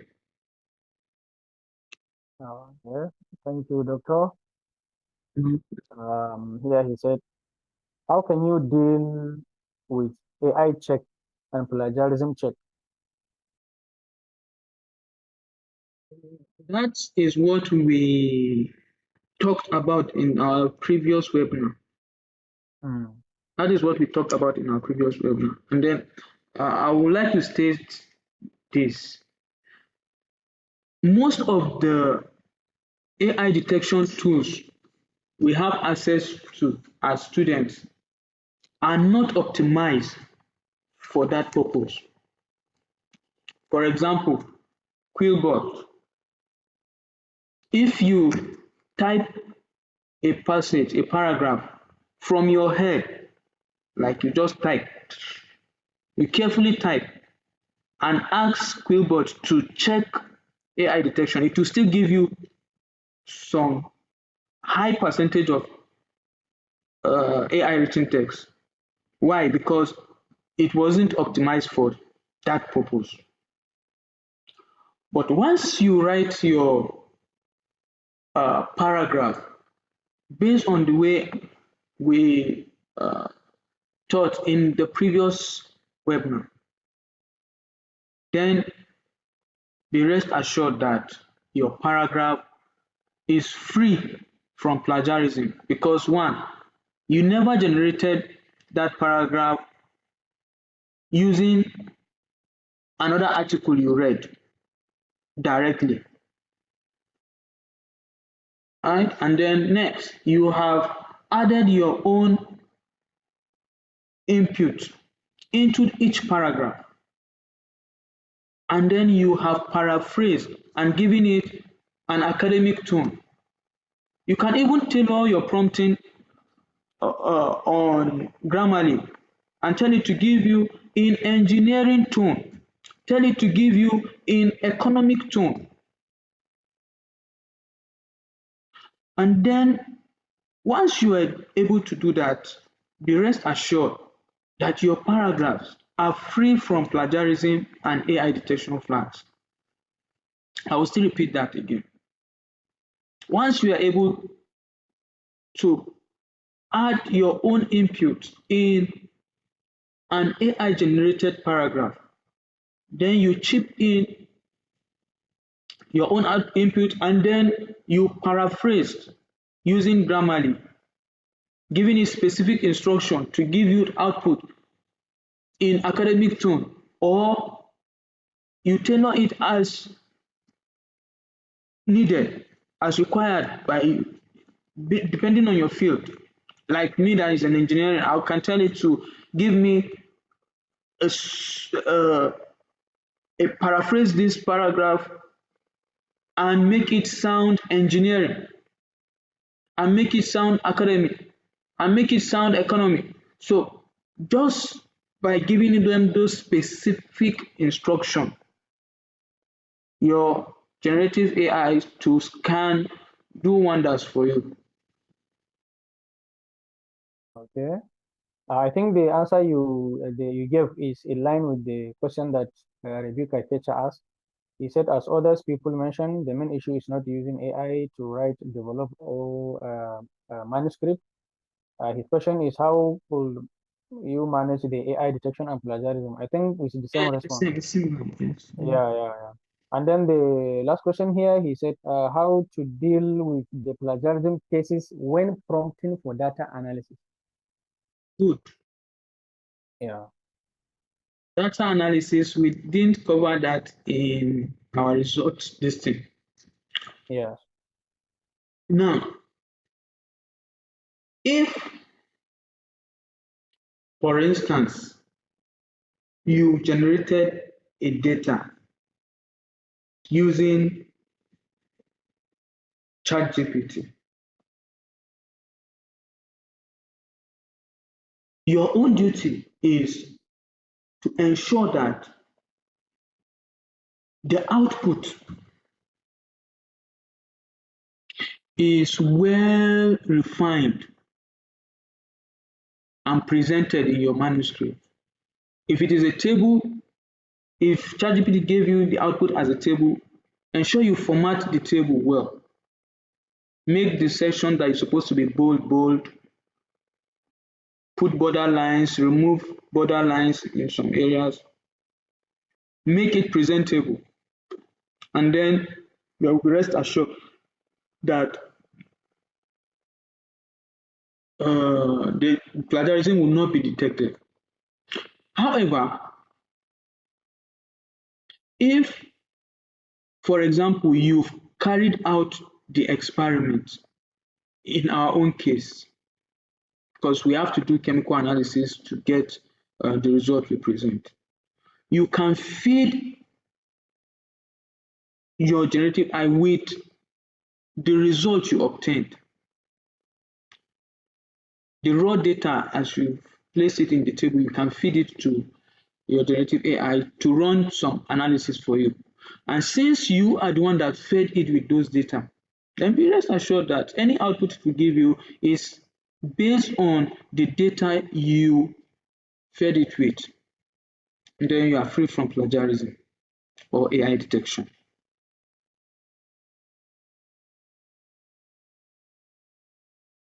Okay, thank you so much, Doctor. That was the last question in the chat. And then I didn't see there is no question in the group, WeChat group.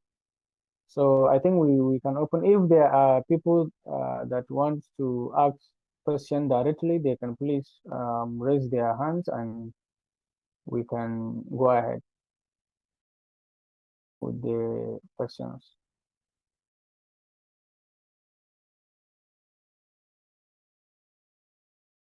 Yeah, Atando, you can go ahead. Somebody Yes, said. Atendo, you can go ahead, please. You can Unmute. unmute yourself. Yeah, unmute yourself and just ask your question.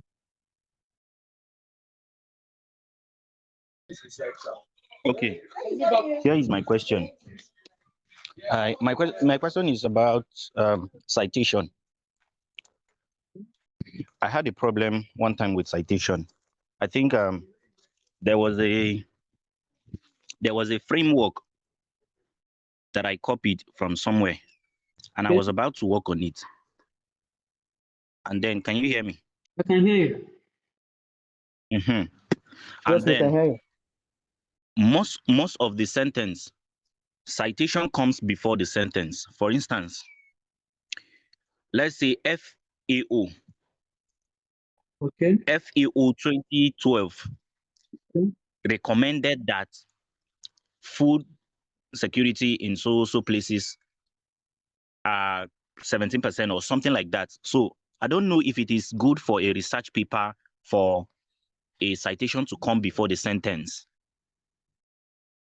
Depending on how you want to present it, Okay. you understand. If your citation comes before the sentence, you the way you state it is different from when it comes after the statement. If you want to state it like before the statement, you can say so et al. Right? Yes, Reported sir. this, right? Or you can Yes, say sir. this was reported. Then in parentheses you put maybe Atando et al. 2026. Okay. You understand? It's just the statement. There is no rule. It's the way you, For depending on your style of yeah. writing. You Okay. understand? And then depending on the particular section you are presenting. Okay. You are presenting your statement. Okay. I Yes. think, Doctor, you have explained very well. There are, well, I met with some people that well, they were not able to participate in the live webinar Okay. because they went to prayers, but they said they will. They asked me how do they go about asking questions when they watch the online, the recorded version. So I told them they can ask in the group or maybe in the YouTube channel anywhere, and it Yeah, will the be YouTube channel responded. is preferable. You should Okay, ask yeah. on the YouTube channel so So that any response I will give will also be available for every other person. yeah, actually, many were telling me that they were asking me how to go about that. I said no, there's no issue. They can ask anywhere and it will be responded to. So when after everything we can, when you share the link, I know many will like to watch what they have missed. Okay. I think if there is no any other question, we Okay. can Sorry, before you go. close. I'm sorry. Okay. Yeah. Love, I love has a joined question. very late. Okay. Sorry, I joined very late simply because the network was very, very bad and I was in church. Oh, okay. So I want to know the YouTube channel so I can join as well to watch all those that have passed. Okay. Are you on a Okay. Are you, yeah, are you in the platform, the WeChat platform? No, sir. Oh, oh that's but you are using WeChat? okay. Yes, I'm using WeChat now. Okay, I let think, me see if I can share the YouTube channel. Yeah, or you Okay. share In this, the in code, this chat. the group code. Share the group code Okay. for him to No, for join. now, Then from he has to add me on my WeChat before we can add him to the group. okay. Yes, and then you can chat me up on this number via WhatsApp. I'm also writing it in the chat section. Abeg, let me do.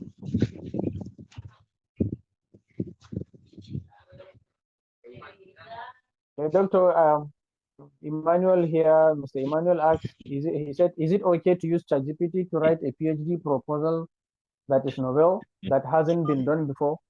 Yes. Let me just give you people a short story.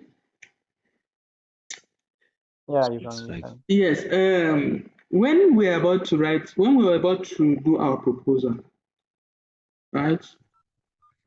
I only got to know about the proposal 10 days 10 days before the day we presented the proposal.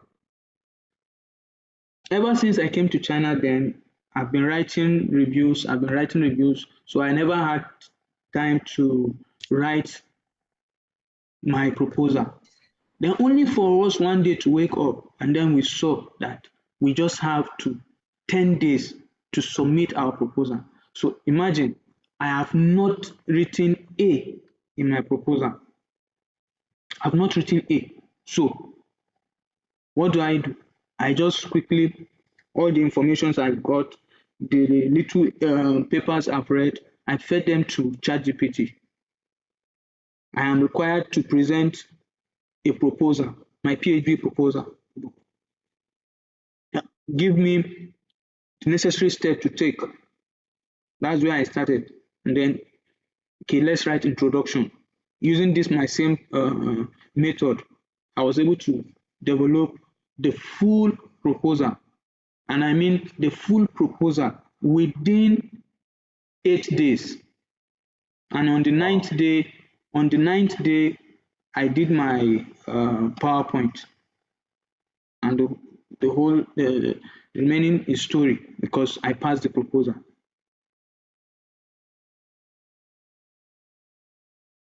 I think you have responded very well to that. Okay, I think we have no question. We would like to thank Hello. everyone for. Good evening. Oh, somebody is talking. Yes. Good evening, everybody. Good Thank you so evening. much, Samuel, for this presentation. I'm really glad I was able to make it today. And the first question I want to ask is, um, how can how can we know which is the right journal to publish a paper? Like, because with some things I've seen, I feel like it's kind of difficult, and I don't know how to, get to know, because it's my first time. I haven't published a work before. So I want to know, how do you know that, okay, this is the journal, you should publish this work? Yeah, that's my question. Thank you. Okay, that's a very good one. First, your own research. What is the content of your research? Once you ascertain the content of your research, then you can even ask a generative AI to suggest uh, journals for you. I'll just give you a few examples. If you work on ultrasound, then you can check ultrasonic ultrasonic sciences is a journal. If you work on pretreatment, just normal blanching and drying, you can check food chemistry, right? There are so many journals available. But the best one you choose is depending on the content of your manuscript. Like I said, each journal has their policy. They have their scope. They have their scope. For example, you can't submit a research paper to trends in food science and food safety because those ones, their scope is limited to review papers. Likewise, you cannot, or it might be possible for you to, I'm not very sure, to submit a review manuscript to food chemistry because those ones are basically research oriented.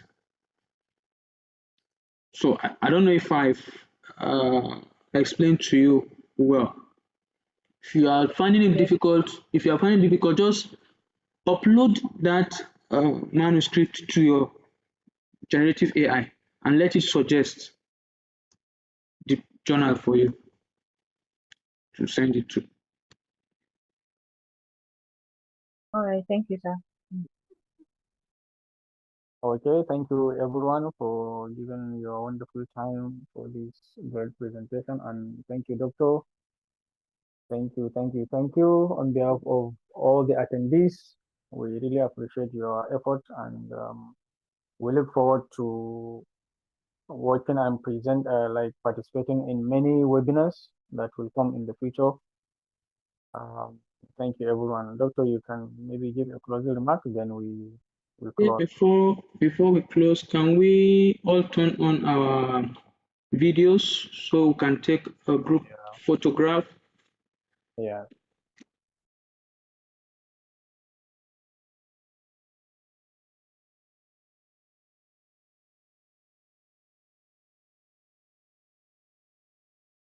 Oh.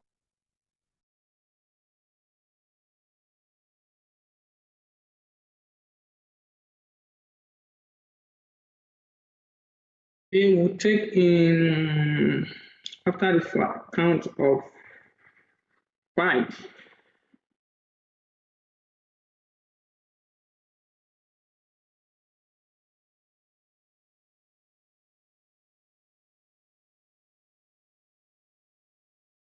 One, two,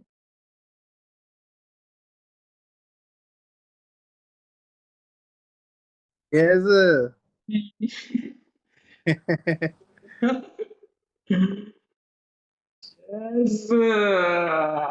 All right.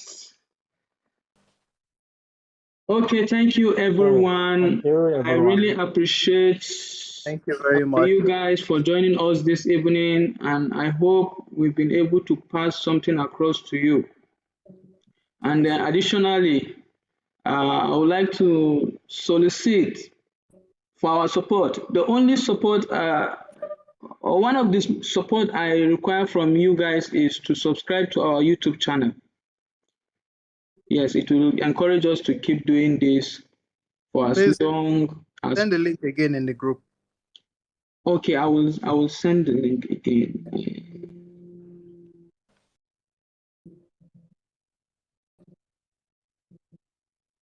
All right. Having said that, our next webinar will be at the end of this month because I have some series of experiments to carry out within this month. So we will hold the next seminar in the last week of the month.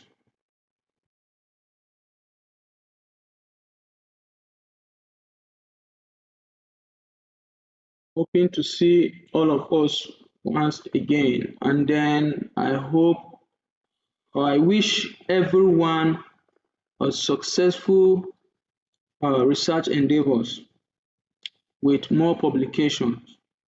I would like to get testimonies from this my little program that, based on what I was taught on this platform, I was able to publish so number of articles. Let's not limit ourselves to the requirement by our school.